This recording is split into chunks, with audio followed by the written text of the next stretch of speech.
Boa tarde, boa tarde. É mais fácil eu falar de uma vez. E aí eu abro a pergunta rapidamente, tá? Beleza. Vamos lá. O tribunal acabou de confirmar aqui 3-0, tá? Manteve a decisão liminar que afastou a 777 do controle. Basicamente, o tribunal entendeu, com base, inclusive nas demonstrações financeiras da época, que a empresa, além de não cumprir certas obrigações contratuais, não vinha, isso foi amplamente discutido no julgamento, não vinha pagando as dívidas do clube, e isso demonstra, no mínimo, ali uma gestão temerária, tá? Então o tribunal foi muito enfático nessa questão de que a 777 não atacou, ela tinha obrigação de atacar a dívida do clube, fora outras coisas, tá? Mas isso foi um ponto que foi bastante debatido no julgamento. Eu não posso estender muito, porque tem segredo, mas basicamente foi isso, tá? Carregal, quais são os próximos passos em relação da parte do Vasco associativo sobre o comando do futebol? Olha, sobre o comando do futebol, o que você quer dizer com isso? Os próximos, sim, agora seguindo o controle. O tribunal manteve a decisão e o Vasco continua no controle da Vasco SAF. Carregal, e sobre a representação de quem é a 777, se os advogados, os patrões estavam devidamente representados, eles estão na mão de credores, isso ficou esclarecido nesse processo de quem é a 777 Carioca hoje? Não, isso agora vai ser esclarecido em primeira instância, tá? Essa discussão vai para a primeira instância. Da representação, quem representa, quem dá poderes, tá? O que o tribunal fez agora foi manter a decisão e está mantido o afastamento da 777. Você acredita em algum êxito de recurso da 777 agora?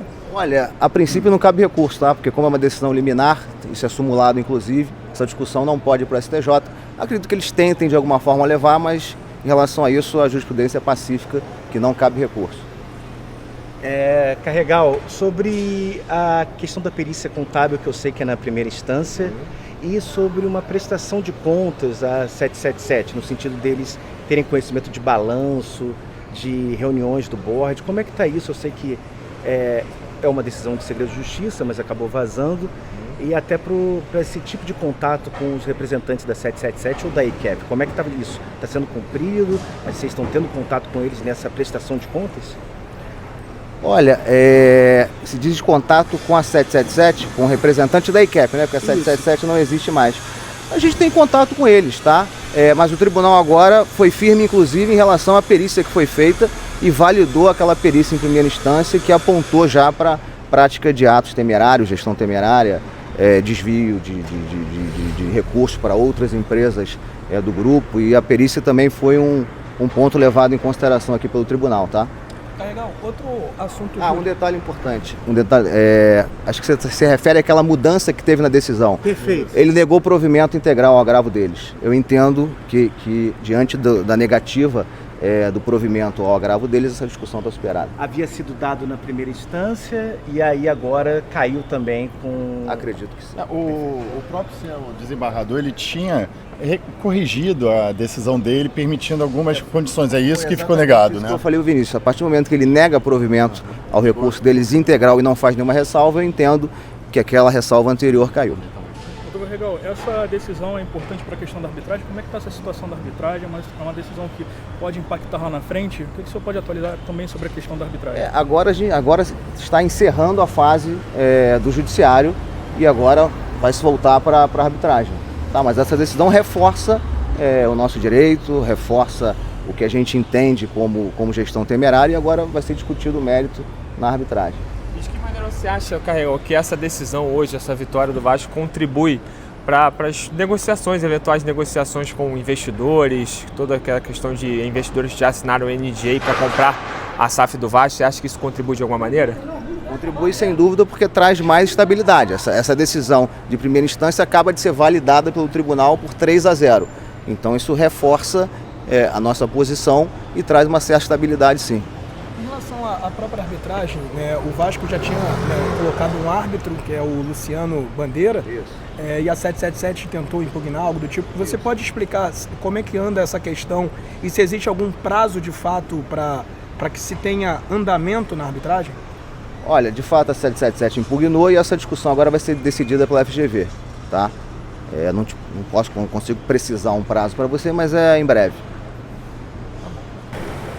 Tá aí, você acabou de acompanhar aqui no BTB Esportes, diretamente do Tribunal de Justiça do Rio de Janeiro, as primeiras palavras do Felipe Carregal, vice-presidente jurídico do Clube de Regatas Vasco da Gama, esclarecendo todos os fatos importantes em relação à vitória do Vasco, que se mantém através da liminar, comandando o futebol do Gigante da Colina. Galera que está chegando, que está acompanhando aqui esse vídeo, esse plantão diretamente aqui do Tribunal de Justiça, conto com a sua moral, conto com o seu like, com a sua inscrição aqui na tela do BTB Esportes. Quem não é inscrito, inscreva-se. Esse, lembrando, é o nosso canal secundário, é o nosso canal de informações secundárias de zona mista, coletiva, do Vasco, de outros clubes também.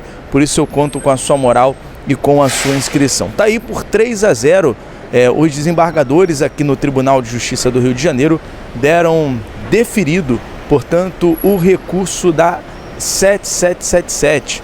A 777 não retornará ao comando do futebol cruzmaltino.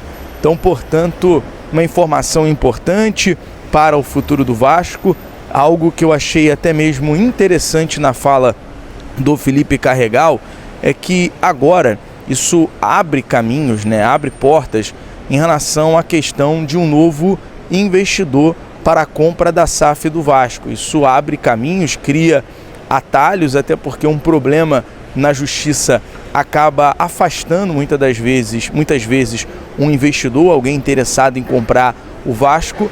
E até então, informação que já estávamos trazendo anteriormente, é que o Vasco se via com esse recurso da 777 otimista em vencer. E por 3-0, por votação unânime dos desembargadores, o Vasco vence o recurso da 77. Então, uma vitória para o clube associativo que se mantém no futebol. O Felipe Carregal trouxe alguns esclarecimentos mais na questão jurídica. Nos próximos vídeos e transmissões vamos tirar mais dúvidas em relação, mas o fato é que nesse plantão urgente aqui diretamente do Tribunal de Justiça do Rio de Janeiro, o BTB Esportes, como você já conhece, torcedor cruzmaltino, sempre de olho nas notícias, sempre de olho nas informações. Costumo dizer que o BTB Esportes ele não só apura as notícias, mas o nosso objetivo é estar nas notícias. Paramos tudo que estávamos fazendo na tarde de hoje, tem outros compromissos em relação à cobertura de jogos, mas para trazer essa informação em primeira mão. Nossos colegas aqui dos canais que cobrem o dia a dia do Vasco, Podcast Cruzmaltino, Expresso 1923, o Dandan, o nosso amigo do GE também, o Tébaro, o Matheus Gilbert, o Joel Silva do canal Colina em Foco, toda essa galera, os nossos demais colegas de jornalismo do Vasco estavam aqui presentes nesse dia tão importante e tão decisivo para o Vasco. Até falei que hoje foi uma decisão extracampo. O Vasco se classificou na Copa do Brasil diante do Operário, se classificou na Sul-Americana para os playoffs, inclusive o Vasco vai decidir o jogo nos playoffs em casa, o primeiro jogo é fora de casa e o segundo jogo o Vasco decide o jogo dos playoffs em casa. Então mais uma notícia importante aí para o torcedor cruzmaltino e hoje uma decisão extracampo, uma decisão extra-futebol. E eu falava até na live com meu amigo que essa decisão para o Vasco tinha que ser o melhor para o Vasco, independente do que fosse decidido pela Justiça. A gente confia na Justiça e a Justiça escolheu aquilo que era melhor para o Vasco. Agora vamos aguardar os próximos movimentos, os próximos passos em relação a isso. Até questionei isso ao Carregal. Ele falou que agora o Vasco se mantém no controle do futebol para poder, obviamente, desenvolver na janela de transferências, se mantém no controle do associativo do futebol e também para poder negociar com um futuro investidor da Vasco SAF. Daqui a pouco, no BTB Oficial, eu volto com mais informações, tá bom, galera? Esse aqui é o BTB Play, é o nosso canal secundário. A galera que está chegando aqui, seja muito bem-vindo. A gente está agora, um pouquinho distante, mas a nossa meta é bater 100 mil inscritos aqui nesse canal secundário. Eu conto com a sua moral, deixa o seu like, compartilha para geral, beleza? BTB Esportes em todos os lugares, um abraço, até o próximo vídeo, valeu!